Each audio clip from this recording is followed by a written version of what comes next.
but the last one I had, NR2 didn't work quite as well as it does on this Hermes Light here. Anyway, back on Flex,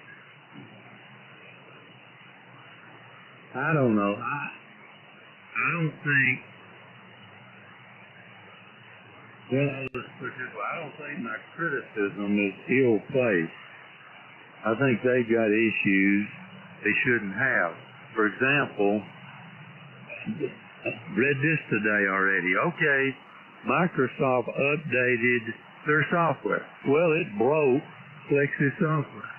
Now, I've never even heard in 12 years of anybody having their software broken with Cetus or the previous version by Microsoft upgrading. So I guess what I'm saying is, I'd have to say the fault there is on Flex for not programming the dang stuff right to start with. But they've done that forever. So I don't know. It just seems like today, well, of course, the real bottom line is I only bought it because they said they had adaptive pre-distortion. Well, they don't even have that yet. And I was told that it was the end of the year. Well, here it is a month and 20 days later and it's still on those. And they're still talking it up and talking about the attributes of it, but they hadn't released the software. Anyway, enough of this complaining. I wish you'd shut up complaining. I was talking to myself in the mirror there, Dickie. Well, sir, back over to you. I'm trying to get something up here. Those shows I see on YouTube of, I don't know, country heritage or something, where they're all sitting around in this room, and it's a lot of the older country music artists, and they're sitting around in this room, and, then every once in a while, then they'll talk about old times or whatever, and then somebody will get up and perform. But anyway, where I'm going here, who is that guy that's in the house band that's playing steel? Who is that guy? I'm sure he's some famous guy, isn't he? O-N-8-E-I. Have a break, too. We'll get the break in just a minute. That is the wonderful, absolutely great person, young guy. Well, he's probably in his 50s, but he don't look like it. He's got that real young face. His name is Mike Johnson. Mike plays on a lot of Nashville studio sessions. I love that guy. I love his style. I try to mimic some of the things he does. He's just got a neat approach to how he plays his fills and breaks and everything in the songs. And you can just tell how everybody just, they give him big pats on the back. I've stood right next to him before and over in Dallas at the Steel Guitar Convention when he's been playing in some of the little side rooms, all at the big hotel, or it was the Wyndham Hotel. I'm sorry, it don't matter to you, but the Marriott, the Marriott Hotel in Dallas. Every March, it's coming up. I'm going to go to it. I've been going to it for close to 40 years now. They have a worldwide steel guitar festival there, and it's 4 days of nothing but nonstop playing. They have a huge house band, and the house band learns everybody's tunes, and then each steel player has 30 to 45 minutes to come on and play a set. And it's continuous all the way from early morning, 8 o'clock, till about 10 or 11 at night, and then they break for the evening, and then everybody goes to eat or hangs out there at the hotel and talks and reminisces and all that. Anyway, that's Mike Johnson. back in the early days of when we used to have all the variety shows on, Nashville Now, that Nashville Sound or Nashville Network, Mike Johnson played in the house band on some of those, and he was always in the background there. But he was a real young guy, but what a player. Go ahead. Yeah, and the guy that's always standing next to him playing the fiddle, he just seems like great, too. Anyway, yeah, I figured you'd know who he was, but yeah, I watch a fair amount of those. I can't think of what they're called. I can't even think of the MC guy that MCs them. Anyway, I'm trying to talk about something I can't remember, I guess. Anyway, sounds good there, Dick. N9VX, go ahead. Okay, hang on just a minute, Joe. We'll get back into it. Did we have breakout there? And I thought I heard Charlie India, but I couldn't make out anything else. Joe keyed up, and he is real strong, and you're considerably weaker. If you're still there, go ahead. Yeah, Oscar November 8 Echo India. Name is John, over. Hello, John. Good to meet you. Let me get you in there. Okay, there you are in Belgium. All right. I knew you were somewhere around Belgium from your call. My name is Dick, Delta, India, Charlie, Kilo, Dick, and I am here in north central Texas, the state of Texas, and I'm near very close to the two cities of Dallas and Fort Worth, Texas. My friend, just talking to a friend of mine I talk to sometimes here on the band when the conditions are just right. So let's see what's going on with you. ON8EI from W5 Charlie Bravo Oscar. Yeah, Roger, W5 Charlie Bravo Oscar. A very good evening to you from Belgium. Good day to you, Dick, and your pal. Yeah, you're 5859, and what attracted me to the conversation, two things, Dick. One, you were talking about NR2. I'm on the 7000, and I'm also the owner of two Hermes lights, and they're all great radios, and I'm really more or less 100% NR2. You're 5859, Dick. Back she goes from Oscar November 8 Echo India, over. Okay, very good. Let me see if my buddy Joe, N9VX, November 9, Victor X-ray. Joe, are you hearing John there in Belgium? Very little. Of course, you know, he's on the kind of the back corner of my beam here, so yeah. I know he's in there, but I'm not getting everything he's saying there, over. Okay, he's running a Hermes light. He's also got some of the older 7000s, and he was talking about NR2 also. But all right, we'll go back to John there and we'll get back with you, Joe, in just shortly there. Yeah, John, I just got the Apache Labs Anon G2, the plain-faced one. I just got it at Christmas, and I'm loving it. Absolutely love this thing. I had a little bit of problem when I first got it, but they fixed it. I would say very quickly. In typical transit time, repair time, and return time, I'd say it was all about average probably. But the point here is they fixed it and they responded to my request very quickly. Go ahead. Yeah, Roger. Well, as you know, they're not known for their speed, but you had Doug. I think Doug fixed it, over. Yes, it was Doug in Arkansas, which, of course, Arkansas and Texas are almost touching each other up on the corner up there. Go ahead. Yeah, Roger. Well, you've done well. Okay, I won't hold it because I know you're speaking with Joe, and I don't want to break up the conversation. Did you have was it RF issues, or what was the issue, Dick, over? I'd had it just a few days, and I had transmitted on 10, 20, and 40 meters, and everybody said it sounded great. One day, after having it about 3 days or so, 4 days, I thought, well, let's get on 15. I don't get on 15 a lot, but I got on there, and everybody said, oh, Dick, it's terrible. It's warbling. It is making an FMing sound. It sounds like you have low voltage and maybe some RF on the audio. And so I called up Apache Labs in California, talked to Tony.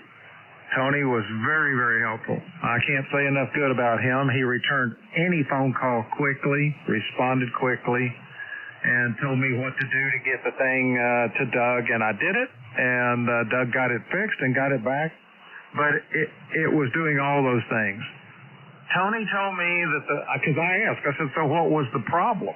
What was wrong with the radio? Was there a component bad, or what was it? And he said that there was a cable coming off of the board that basically, I think, controls maybe 15 and 17, I think, with an SMA connector that was not tight. And they went ahead and put some ferrite chokes on a couple of different cables. And he said, we tested it. It sounds great. I got it back. Everybody has said, yeah, 100%. I listened to it on my 7300 with some in-ear monitors in my ears, and it sounds fine. So I was happy. Go ahead. Yeah, Roger. Well, great news, because they did get a lot of bad press because of the issues, especially with 15 meters. Okay, Dick, I'm grateful for you that you brought me in. Give my greetings to Joe. And one final thing, I'm a very big fan of the steel guitars. Over. John, you're now my new best friend. Okay, yeah, it's been an instrument that I have played for getting very close to 50 years, and I'm still very active in the Texas music scene, playing it all over. And if you would like to hear me play the instrument on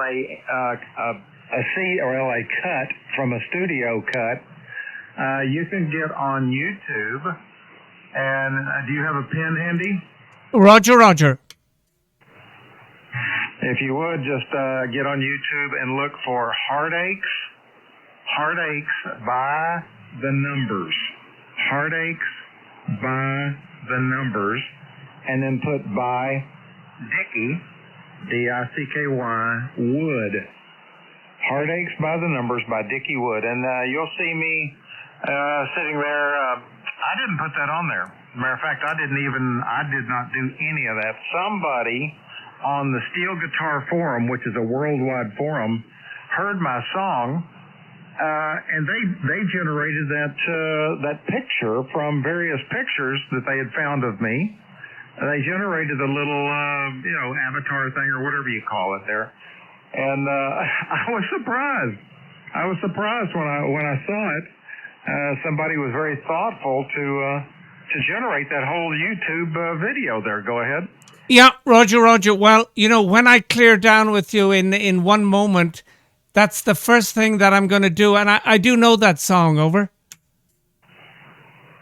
Yeah, it's a good old country song here in the U.S. and old time song. But I played it and played more instrumentally in it. There's a singer in it, but I did, of course, all the steel guitar. There's no fiddle. There's no guitar.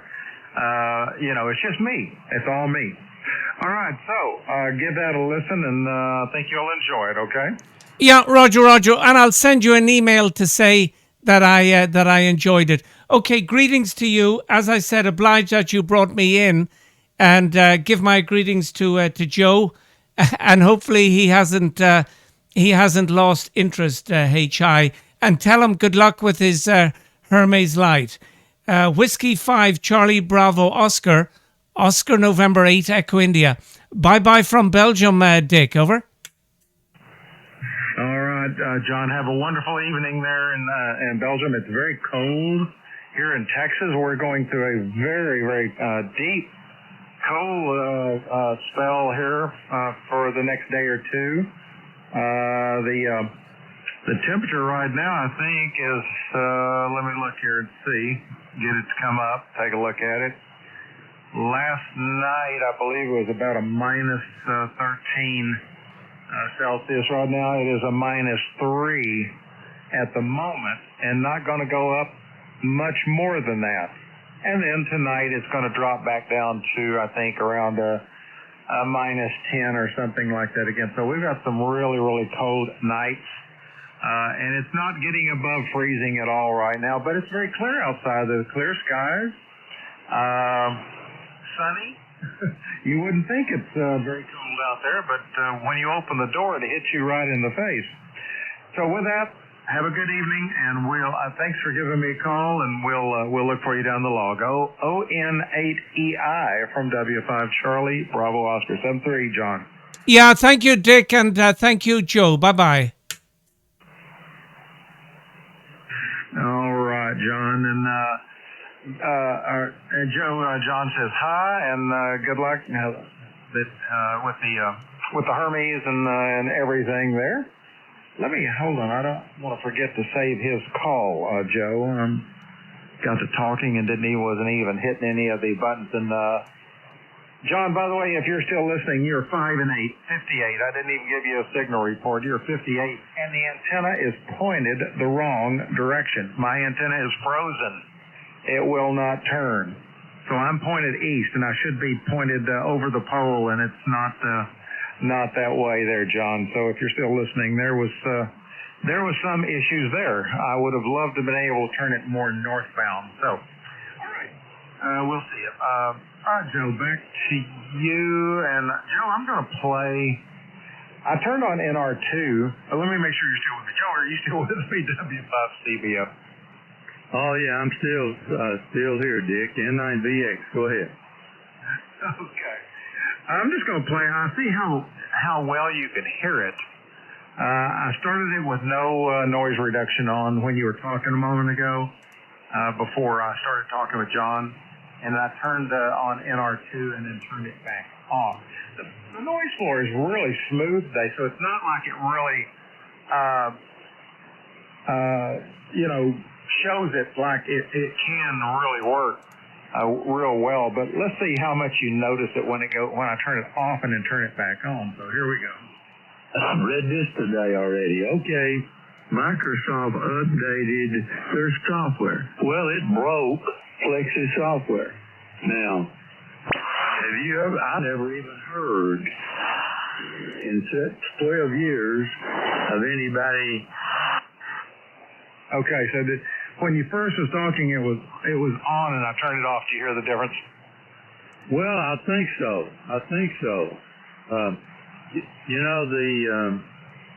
For some reason, the recorders tend to have, to get a lot of band noise. When you're receiving, you don't hear it.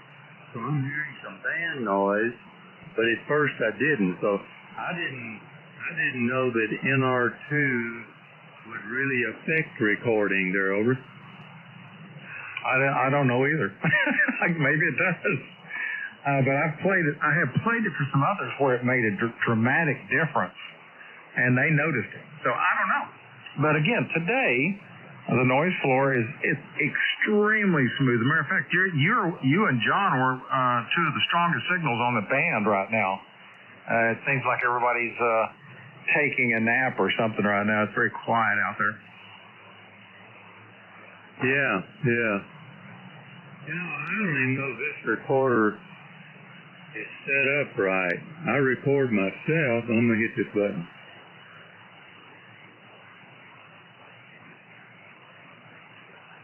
Well, the level is way off, isn't it? Oh, way off. Yeah, well, I was going to use that.